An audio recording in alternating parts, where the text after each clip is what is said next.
Imagine करो तुम complain की तलाश में जंगल में बॉनफायर जला के कैंप में कैंपिंग करते करते कॉम्पी में जीता हुआ कैंपा कोला पी रहे हो और एक विशाल भालू जिसका सिर्फ नाम विशाल है एक्चुअल में वो नाटा है जो बाटा की चप्पलें पहनता है, वो आके तुम्हारे कैंपा कोला की बोतल छीन के फुल गटक के मुंह देता है और तुम नीचे पड़े डर के मारे ये सोच रहे हो एटलीस्ट ये पहाड़ी में जितना बुरा नहीं था। पहाड़ों से याद आया मैंने एक बार पत्थर मारा था मस्जिद पे। अबे वैसे नहीं, गलत सोच वालों, वो खाली खंडर मस्जिद थी और उस पे कबूतर हग रहे थे तो उनको उड़ाने के लिए मारा था। कबूतर से याद आया फन फैक्ट, अगर तुम पूरी पृथ्वी को कवर करने के लिए एक के ऊपर एक कबूतर रखते जाओगे तो ऐसा मत करना, कबूतर बुरा मान सकते हैं। बुरा मानने से याद है मुझे, तुम लोग तो फाइनली मैं एनसीसी पार्ट 2 लेके आ चुका हूं।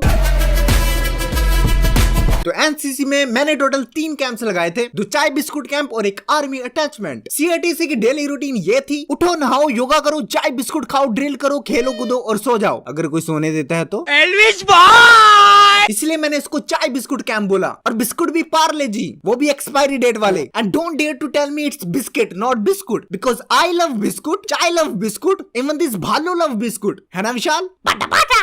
तो मेरा पहला 10 दिन का चाय बिस्कुट कैंप था सीआरपीएफ कॉम्प्लेक्स जलंधर, जहां पे मेरे लिए सबसे पेनफुल एक्सपीरियंस था रात को 1 से 3 बजे फुल यूनिफॉर्म पहन के संतरी की ड्यूटी करना। ना ना ना ना, मैं उसकी बात नहीं कर रहा कि अगर तुम एक संतरा और तुम अपने आप को एक संतरी आइडेंटिफाई करते हो। संतरी का आसान भाषा में मतलब होता है गार्ड। तो हमारी ड्यूटी होती थी, हमें गेट कीपिंग करनी है और चेक करना है कि रात को कोई चप्पलें पहन के तो नहीं निकला। भाई रात को लिटरली विशाल भी आ जाता ना भाई बाटा की चप्पलें पहन के, तो मैं कसम से उसका पैर नाली में डाल देता। ये जोक मेरे बचपन के दोस्त विशाल के लिए था, जिसको मैंने खेलते खेलते नाली में फेंक दिया था। एनीवे, तो संतरी की ड्यूटी खत्म करके फाइनली 3 बजे सोने को मिलता था और ये ड्यूटी सिर्फ कैडेट्स करते थे। सीनियर्स हमारी जराबे और जूते खिड़की से फेंकने के अलावा कुछ नहीं करते थे। और तभी 1 घंटे बाद 4 बजे किसी का अलार्म बजता है। बिल्लो बग्गे बिल्लियां दा की करेंगी, बग्गे बग्गे बिल्लियां दा की करेंगी। पूरी की पूरी बैरक उड़ जाती है सिवाय इस कुंभकर्ण के, जिसके फोन पे स्वयं अलार्म बज रहा होता है। मन करता है इसका फोन उठा के विशाल की तरह नाली में फेंक दूं। बाय द वे ये वाला जोक मैंने अपने बचपन के दोस्त विशाल,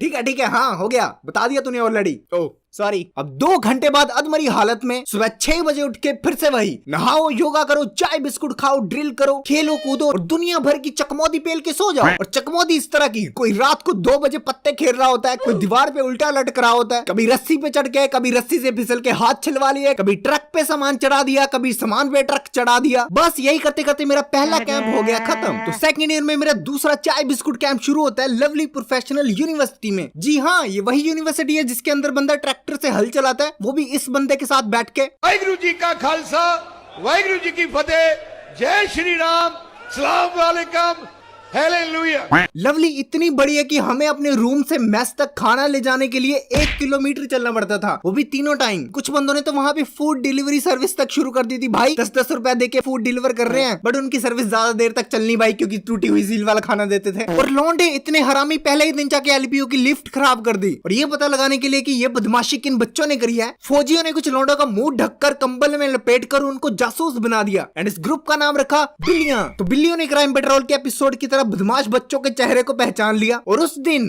फौजियों ने जो भाई उन बच्चों के कान के नीचे बजाए है ना भाई, लिटरली गोभी खोद के रख दी। आई थिंक ये वही बच्चे हैं जो बड़े होकर लिफ्ट प्रैंक बनाते हैं। ताऊ जी की बहुत याद आती है। अरे बच्चे चुस्की छोड़, डरने की एक्टिंग कर, 500 की बत्ती मिलेगी। ताऊ तू मरने की एक्टिंग करना। तुम लोगों के लिए काम करके ऑलरेडी फील डेड इनसाइड। मेरे पोता पोती को बोल देना उनके दादाजी उनके लिए चुस्की नहीं ला पाए। जी हाँ, ऐसे ही कई लोग अपनी जिंदगी से परेशान रहते हैं, जैसे मेरा दोस्त पालू पलवान। पालू पलवान एक मोटा व्यक्ति था बिल्कुल तुम्हारी तरह, जिसको एक दिन इंस्टाग्राम पे ट्रेडमिल मिला जिसमें बहुत सारे लाइक्स आ रखे थे, बट पालू पलवान को एक भी लाइक नहीं मिलता था। फिर उसने फॉलोअर्स बढ़ाने का सोचा, तो बड़े बड़े बॉलीवुड स्टार से इंस्पायर्ड होकर उसने सीधे गेट फैंस पे साइन अप किया, अपने लिए सूटेबल प्लान चूज करा, फॉलोअर्स की संख्या बढ़ी कि कितने चाहिए और देखते ही देखते जेनेरिक फॉलोअर्स बढ़ने लग गए। जेनेरिक ही होते हैं ना, बिल्कुल जेनेरिक होते हैं। मैं खुद अफ्रीका के जंगलों में जाता हूँ, ओए ओए मच्छी चाहिए मच्छी। यहाँ पे अकाउंट बना के इस बंदे को फॉलो कर। फिर पालू पलवान को एक वेब सीरीज देखने का मन हुआ, पेंटा के। जी हाँ, ये मेरे ही नॉवल काले करण की काली किताब के ऊपर आधारित वेब सीरीज है, जिसको दिखाने के लिए ओटीटी प्लेटफॉर्म्स बहुत ही प्रीमियम चार्ज करते हैं, लेकिन गेट फैंस पे कोई भी प्लेटफॉर्म की सब्सक्रिप्शन आपको बहुत ही सस्ते में मिलती है। ट्वाल्ट बालाजी की ओपन कर रहा है, तो इन दी एंड चुटकियों में फैंस बनाने के लिए गेट फैंस पे साइन अप करो, link is in the description. चिंता मत कर भाई, तू अकेला नहीं है, पूरी पंजाबी म्यूजिक इंडस्ट्री इस पर टिकी है ना जिहान? क्यों तेरा भी कम बैक नहीं हो रहा क्या?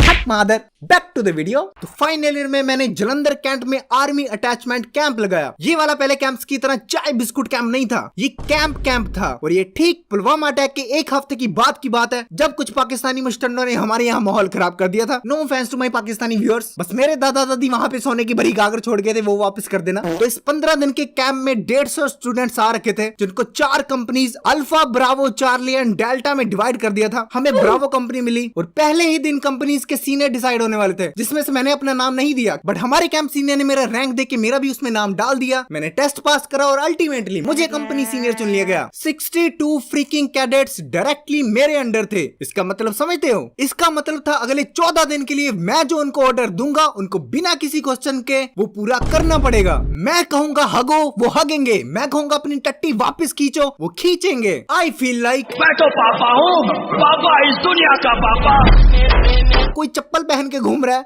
बैंड। 9 बजे लाइट्स ऑफ नहीं हुई, बैंड। मेरे बुलाने पे कोई 1 मिनट लेट आया, बैंड। और ड्रिल करते वक्त मेरी इजाजत के बिना किसी एक व्यक्ति ने भी अपने कपड़े झाड़ लिए तो पूरी की पूरी company, you guessed it right, band. और इसका ऑपोजिट भी होता था। अगर मेरे किसी कैडेट ने ऑफिसर के सामने कोई गलती कर दी तो इस सब के सामने करन होता था, बैंड। और हरामी लौंडे मेरा पीठ पीछे मजाक उड़ाते थे कि हमारा सीनियर खुद बैंड पोजीशन में रहता है और ऐसे सांप की तरह सल्यूट मारता है, you you you you you you करके। बट मुझे फर्क नहीं पड़ता था। आई फील लाइक मैं तो पापा हूँ, पापा इस। ओए ओए ओए, बस ठीक है, हो गया भाई। एक ही जो कितनी बार मारेगा? अबे मेरा चैनल, मेरी वीडियो जितनी बार मर्जी रिपीट करूं। भाई तू डायरेक्टर की तरह साउंड कर रहा है तो इसमें क्या बे? मैं तो रियल में डायरेक्टर बनना चाहता हूँ। तड़कती भड़कती ताजा खबर, करण एनिमेशंस ने बोला कि वो एक डिक्टेटर बनना चाहता है।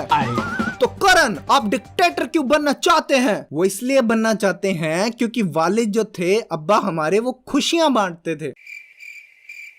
तो अब्बू की गिफ्ट की दुकान थी? नहीं, अब्बू सेंटा क्लॉज थे। अबे साले, जब अच्छा ठीक है, ये बताइए डिक्टेटर बन के क्या करेंगे? जो मेरे से डिसएग्री करेगा उसकी गांड में बंदूक। बट अनफॉर्चुनेटली बन नहीं पाया। फॉर्चुनेटली, क्योंकि अंकल बैन ने मुझे मरने से पहले ये बोला था कि गांड फटे तो फटे, नवाबी ना घटे। मेरी वापसी की न्यूज नियॉन मैन पे आनी चाहिए ना?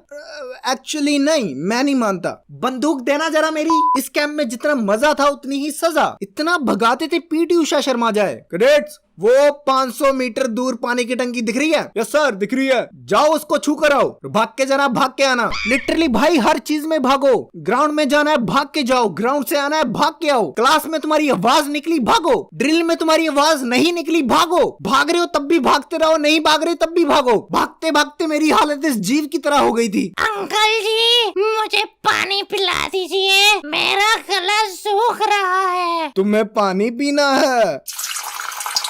पता है उस वक्त मेरे दिमाग में फिडीपीडीज की स्टोरी घूम रही थी। ओह बाय द वे, अगर आपको फिडीपीडीज की स्टोरी नहीं पता है तो वो एक एशियन टाइम में एथलीट था जो लिटरली भागते भागते मर गया था। मुझे पहली बार बिग बॉस के कंटेस्टेंट्स के साथ हमदर्दी हुई भाई। हमारी 3 दिन तक यहाँ टट्टी बंद हो गई थी भाई। तो फिर महीनों तक वहाँ कैद में रहते हैं। कोई अपना फेक कैंसर का सर्टिफिकेट बनवा के वहाँ से भाग रहा है, कोई अपने यारों दोस्तों को कॉल कर रहा है, भाई यार मुझे यहाँ से ले जा, बहुत मारते हैं ये लोग। जितनी फ्रस्ट्रेशन यहाँ दिन भर में होती थी वो सब खाने पे निकलती थी भाई। जो बंदा घर पे 2 रोटी खा के संतुष्ट रहता था, वो यहाँ बंदरों की तरह 8-8 रोटी और चावल चबा रहा है। उसके बाद भी उसको भूख लग रही है तो वो अपने दोस्त के बैग में से पार्ले जी निकाल के बीच में केला रख के चबा रहा होता है। इसके अलावा कैंप में बहुत सारी करिकुलम एक्टिविटीज भी होती थी, जैसे स्काई डाइविंग। लिसन केयरफुली, तुम्हें स्काई डाइविंग के लिए पैराशूट की जरूरत नहीं है। Oh wow, that's great.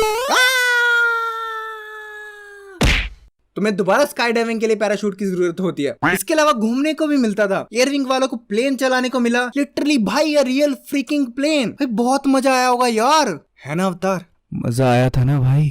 अब हट साले, जैसे एयरविंग वालों को प्लेन दिखाते थे वैसे आर्मी विंग वालों को टैंक दिखाते थे। तो हमें एक कैंप में ले जाएगा जहाँ पे बहुत सारी आर्टिलरी रखी हुई थी। ओपन म्यूजियम टाइप बना रखा था जहाँ पे 12 मीटर लंबी तोप थी भाई, मेरी वाली से भी बहुत बड़ी। तो मैं वहाँ टैंक पे बैठा था। आई रिपीट, मैं टैंक पे बैठा था, टैंक में नहीं, क्योंकि 3 सीट कैपेसिटी वाले में ऑलरेडी 12 पोपड़ी वाले घुस के बैठ रखे थे। I don't know how. तो ऐसे ही चकमोदिया करते करते 15 दिन के बाद हमारा फाइनली कैंप खत्म हो गया। हमारी ब्रावो कंपनी सेकंड आई, मुझे एनसीसी का C सर्टिफिकेट मिल गया and I am very happy with my experience except one incident जहाँ पे मैंने पूरे गले का जोर लगा के कमांड दी और मेरे गले का कौवा बैठ गया और मेरी कुछ ऐसी आवाज निकली, ब्रेड था लॉलीपॉप। यहाँ पे मुझे कुछ लोगों ने लॉलीपॉप ऑफर किया and I was pretty happy कि लोग मेरी इतनी केयर करते हैं। क्या मतलब मैं इस वीडियो के बाद कैंसिल होने वाला हूँ? देखो होने वाला हूँ तो ट्विटर पे मत करना, इट्स ऑलरेडी डेड। मैं थ्रेड पे हूँ, वहां पे कर देना, और थ्रेड पे हूँ तो इंस्टाग्राम पे भी होऊंगा, जहाँ पे मेरे बहुत सारे फॉलोअर्स हैं, यू नो हाउ। वहां पे मेरी एआई जनरेटेड फोटो देख के मुट्ठी जल्दी मिलते अगली वीडियो में, तब तक के लिए